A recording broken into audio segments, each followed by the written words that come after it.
we start, stop what you're doing. Go to our iTunes, Spotify, Google Play, whatever you're listening on, or YouTube, and subscribe. Not only that, we need you guys to rate us. Leave us some reviews. Hit those stars. Okay, now to the show. I feel like we just recorded. We're moving pretty quickly with these recording nowadays because of our busy schedule. We were ahead at one point, and then we're never behind. I feel like we just released an episode. That was a week ago. That's okay. I guess. We release one every other week. However, this one won't come out for 2 weeks. We just needed to go ahead and record because we're about to create a vlog. No, a vlog. A vlog, girl. On our trip. I know. And that's going to take some time. Oh my gosh. So we will not be releasing an episode at the end of this month because there are 5 Mondays. But we should have our vlog available on our new YouTube channel. Yes. So you guys can take a look at what's about to happen in Chicago. Because we have a flight to catch in 2 hours. Literally. And you know how Atlanta traffic is? We had to record before we left. I'm just praying to God that we get on our flight on time. We were not supposed to be crunching for time like this, but my dog had a seizure or something earlier this morning, and it delayed me because he stopped walking and he was just stuck for like 15 minutes, and then for the last 2 hours he has not been moving. He's just been shaking. Now he's fine though, y'all. He's fine, so don't freak out. Cass is back alive and barking at us currently, so you may hear him a little bit, but he's mad at us right now because we're in this closet. Shout out to Shakira for letting us use her closet. Yes, thanks, girl. And shout out to her for watching Cass. Yes. It's so hard being a mom, ain't It it? is. I wish I would have known. This why I ain't got kids. I couldn't do, like, Cass is easier than a regular kid because I can at least leave him home by himself for a day. But I couldn't have a regular kid. I don't know about that. I don't see how people do it. Like, when you were like, Cass had an accident, I'm like, wait a minute. This girl is a whole mom. Like, I see you finished your hair. It's pretty. This stressed me out so much. I was going to ask you if you finished. Like, look, if she didn't, I don't want to make her think about it not being done. So I'm going to just wait until I see her because I'm not even going to ask her if it's done. I definitely finished, but I wouldn't do this again. I like it. It's cute. We started a fast. Yeah, this one's right on time and good because it's a lot of changes happening in our lives at this halfway mark through the year. It's a lot going on. So the perfect time to regroup. Right. I felt it in my spirit. We need to close this year off well. Y'all know we started this year with a fast. If you guys haven't listened to episode 4, Praying to Fast, we talk about it at the end. But now we're letting you guys know that we're currently in the midst of doing one. It's been good. It's definitely been good. So, let's get into today's topic. Okay. So, today we are talking about insecurities. That's deep. I think that everybody deals with them in a manner. They do. Insecurities was a big topic for me because, as you know, I talk to a lot of people about their problems. And a lot of times their problems be their insecurities.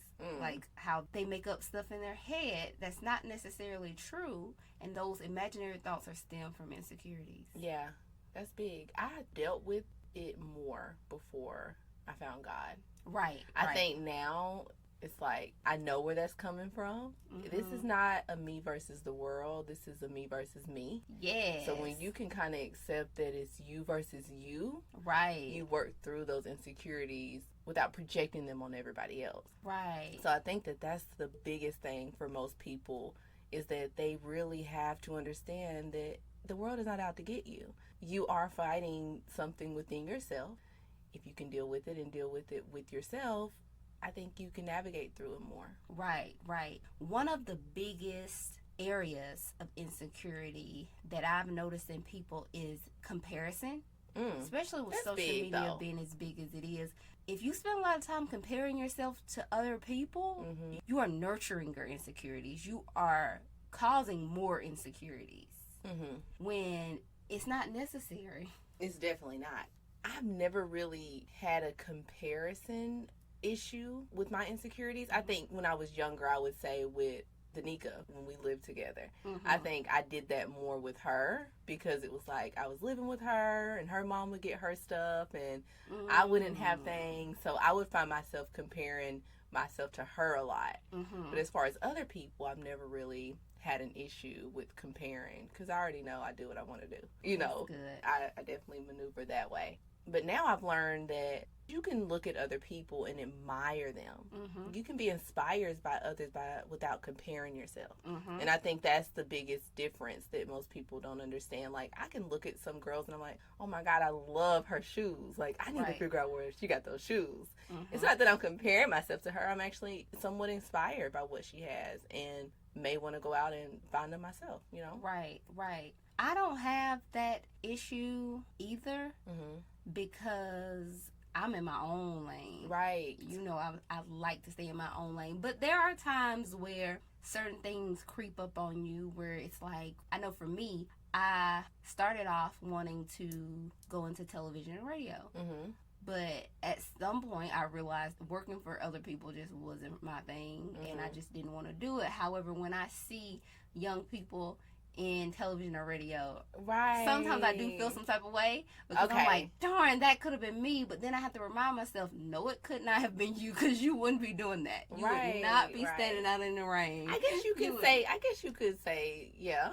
I don't have anything that I specifically wanted to do, but if I see somebody thrive and I can be like, dang, I wish I was doing that. Right. So, yeah, I get you. That's definitely. To combat that, though, like I say, I have to constantly remind myself that I'm in my own lane, and I'm essentially doing what I want to do now. Exactly. And even though I have the capabilities to do other things or be as great as other people in a field that I studied as well, it's just not for me. Right. And quite honestly, you're making your own lane now with the podcast. Right. Like, exactly. And you're not working for anybody doing it. You're doing it on your own. That's true. We may not have the limelight as others right now, but girl, we already know what's coming. Right. And what's to come. So it's kind of like, no, you're creating that for yourself. Right.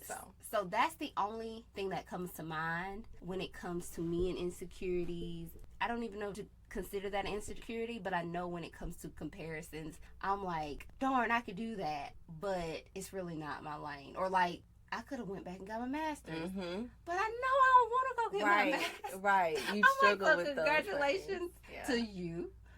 But I have to remind myself constantly that I'm in my own lane, and other people, I hope they're in their own lane too. Right. How did you recognize your insecurities?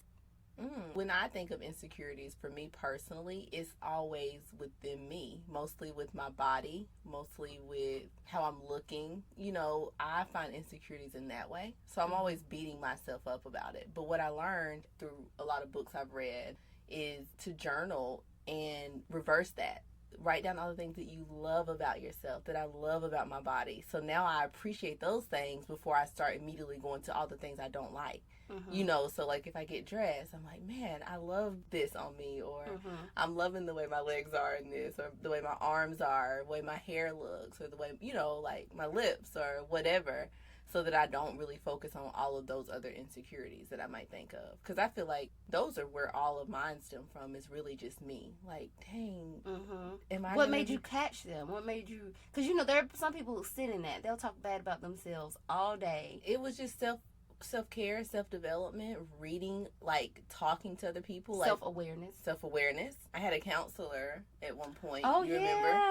And she was telling me that because I dealt with, you know, in one of my relationships I was in, I was always looking to see where he was and why he wasn't with me. She was like, no, you need to worry about you. Go do what you wanted to do. Go do. And then so I just started being more, like you said, self-aware. And then once you become self-aware, you realize that the battle really is with yourself, within yourself. So for me, it was all self-awareness. So now when I have those thoughts that creep up about things I don't like about myself, I just rebuke it. Like, no. Yeah. What about you? Physical insecurities. I really don't have those. I was gonna say, you're good. I am. You're really good at that. I try not to come off as, what's the word, conceited. That's okay. But you do love yourself. Everybody knows I really think I'm the best thing since cell phones. Okay. And I think part of it I owe to my grandparents. you wouldn't believe that there are kids out here whose parents and the people around them put them down or tell them they can't do stuff and all of that. I didn't have that, even though my mama, you know how my mama is, nobody listened to her. As far as my grandparents, they were always telling me as a kid, you can be anything you want to be. Anything you want to be. Like, you got it. Cheering me on, telling me how good I look. So I grew up always thinking I was it. I mean, naturally, I really do. I've seen some videos of myself as a kid. I probably came out the womb like this because I came out the womb with a big personality. But they didn't help it with the chanting you and cheering you on. Because I was off the chain. So I think part of why I feel the way I feel about myself is because I've always known to feel this way. I've always been told I was that everybody brilliant. Should have what you have. Yeah. Regardless of what it looks like to other people. You know what I'm saying? I think everybody should possess that. I do too. Like, this is me. Like, you have to love yourself or you can't love anybody else. Exactly. Or you really can't appreciate love when you get it because you don't even love yourself. Exactly. So I knew that was big for me. Like, I had to start loving myself and telling all of those things. Like, I mean, I may have had that growing up. I don't remember, you know, but to this day, I'm still rooting me on. Like, I root myself on every morning, every day, regardless of what I'm feeling or what others may think. So. And I still do. Like, okay, now I do know when I look bad. Don't get me wrong. Some days I'll be like, ooh, this is a rough day. But there are some days I do look in the mirror and I'll be like, darn, I look good. It's no shade to nobody else because, again, I really don't have a habit of comparing myself to other people. Right. I feel like I can be my best self and you can be your best self. Exactly. And we both can just be whatever great. that means to you. Right, whatever that means to you. Because that's really all that matters. Right. Because that inner feeling and that appreciation and love that you have for yourself will be projected upon other people. Exactly. When you are feeling down and when you feel a certain way about yourself, that energy feeds off to other people. So they get the same vibe for you. And now you're playing this mind game in your head. Am I enough? Do I look good enough? What are they thinking about me? Yes. None of that matters. And if anybody tells you otherwise, they're a hater. Very much. They are a hater. Yeah. If you feel as though me valuing myself and caring about myself and thinking I'm great makes you think that I think I'm better than you, you already done failed. Because at that point, you have then compared yourself to me. I'm not comparing myself. This is also what I know. I'm not everybody's cup of tea. And I tell my friends that all the time. Even if someone does not like what you have on, what you're doing, how you are, that's fine. They don't like your type of tea. And that's fine because there are also other people in this world who love you. Exactly. Everybody is not going to like you. They're not. I just need people to understand that right off the bat. I never had an issue with people not liking me. So I never really had to talk about this. But not liking me in the sense of wanting to be with me, just liking me and who I am. You know what I'm saying? Like, oh, I could be around her. I get but I see it more and more with other people that they get upset that people don't like them, and that's their problem. That's not your problem. Right. You have to be who you are, be authentic to who you are, move that way, carry that confidence. Who cares? That's their loss. If they don't want to be around, then they got nothing to do with you. That's all on them. Exactly. So, that's how I feel. I don't really know who doesn't like me, but I can assume that there are people who don't like me just because I know I have a big personality. And I'm sure there's people who don't like me, and that's fine. It's perfectly fine. Just don't come around me. Right. Exactly. Don't come around me because I kid you not, I do not spend my time around people that I don't want to. Girl, you like, know, I don't. Know me? Like, I will get in a room, if I'm in a room with people and I'm getting a vibe that it's time to go. It's time to go. That's how you have to be, because you can't consume trying to make somebody like you. Exactly. That's too much energy. And then you're not being authentically yourself. If nobody likes you as who you are, and here's the thing, we change all the time. We're growing and changing. Exactly. So if people can't get with the flow, that's their problem. That has nothing to do with you. Same thing for members of the opposite sex. I don't approach guys, so I can't really say I've been rejected in that sense. But I probably have been dumped. I probably have been cheated on. I'm sure. I ain't got time to think about it right now. I've been dumped and didn't even know. Right. Didn't even know it. all that good stuff. And I tell you, that doesn't make me feel any less about myself because that's their problem. That didn't have nothing to do with me. Right. And furthermore, if it did, if you wasn't bold enough to tell me you felt some type of way, again, it still ain't my problem because you didn't tell me. Right. So I'm not going to beat myself up over it because that didn't have nothing to do with me. Amen, sister. Do you have any tips on how to combat insecurities?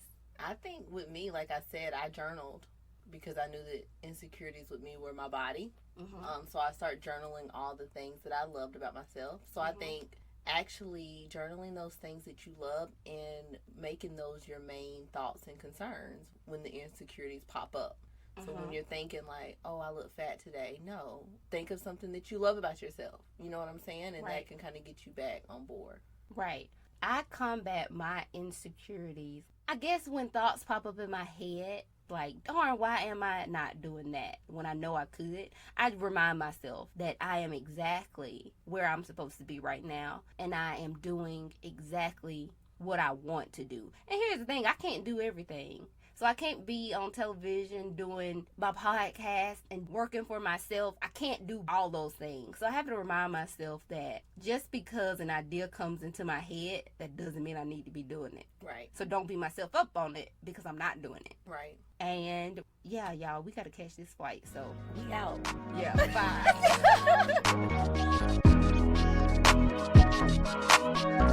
Bye.